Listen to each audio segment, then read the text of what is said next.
De retour au Forum des projets urbains de Paris, au Palais des Congrès, j'ai le plaisir d'être accompagné de Mathieu Morel, chargé d'opérations chez Sol Île-de-France, et Lucien Mathéus, chargé d'affaires chez Viasol. Bonjour à vous deux. Bonjour. Pouvez-vous nous présenter en quelques mots le groupe Sol et également le procédé que vous êtes venu présenter aujourd'hui? Alors le groupe Sol, c'est une société familiale créée il y a maintenant 30 ans à Livron-sur-Drôme, dans la Drôme. On est spécialisé dans les aménagements en béton urbain, en béton décoratif. Et puis après, au fil des années, on a développé d'autres activités autour des métiers de l'espace vert, autour des métiers de la pierre naturelle avec une société qui s'appelle UrbaTP, une société spécialisée aussi dans les espaces de glisse, dans la réalisation des espaces de glisse qui s'appelle Territoire Skatepark. Et puis la dernière filiale, c'est la filiale R&D du groupe Sol, représentée par Lucien, la filiale Viasol. Viasol, on est la partie industrielle du groupe. On est la partie recherche et développement. On est né en fait d'un constat des maîtrises d'œuvre et des maîtrises d'ouvrage, que ce soit les métropoles, les bureaux d'études, les paysagistes, que certains produits ne marchaient pas dans l'aménagement urbain. Et du coup, voilà, il y a une dizaine d'années, on s'est dit qu'on allait réfléchir ça en interne. On allait créer notre propre cellule recherche et développement pour développer des procédés et des produits qui fonctionnent sur l'aménagement urbain.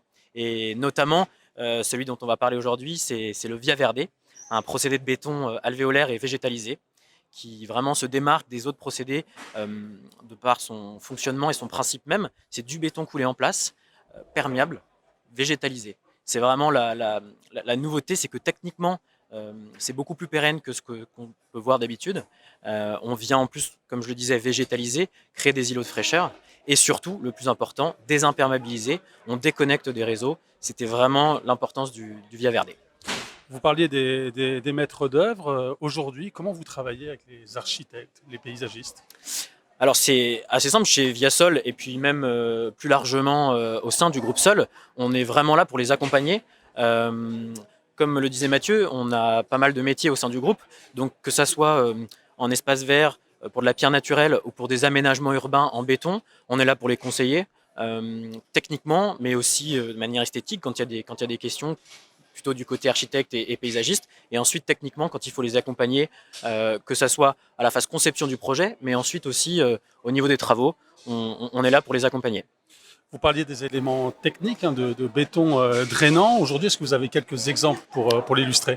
Alors oui, c'est vrai que le béton drainant, c'est un des bétons qu'on met en œuvre dans le groupe Sol. On a fait pas mal de beaux chantiers, et notamment un beau chantier en Ile-de-France qui s'appelle la Tierce Forêt à Aubervilliers. On a réalisé 1200 m² de béton drainant désactivé avec Fieldwork Architecture. Donc c'est un très beau projet. On a fait aussi en parallèle des terrains de sport en béton drainant. Donc on a fait des beaux chantiers en béton drainant. Et puis après sur les chantiers en Via Verde, on a de belles références qui sont en train de se mettre en place en région parisienne aussi. On a fait le collège de Volpénil, on a fait une grosse plateforme logistique à Montreux-sur-le-Jard, en Seine-et-Marne également. On en fait pas mal sur la ville de Champigny-sur-Marne qui a intégré dans son marché à bon de commande des réfections de stationnement en béton Via Verde. Donc c'est vrai que c'est un procédé qui se développe bien en région parisienne et on a pas mal de projets à venir également.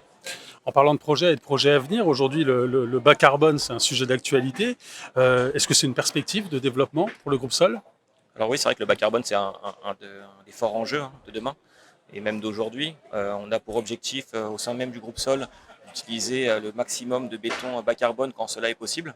Et c'est vrai que sur la région parisienne, on réalise notamment le tramway T10, donc les 20 000 m² de béton d'aménagement du tram T10, avec un béton bas carbone. Donc un béton bas carbone, c'est un béton dans lequel le ciment est un peu moins émetteur de CO2 qu'un ciment traditionnel. Donc c'est un chantier qui est en train de se finaliser, mais c'est encore plein de beaux projets à venir.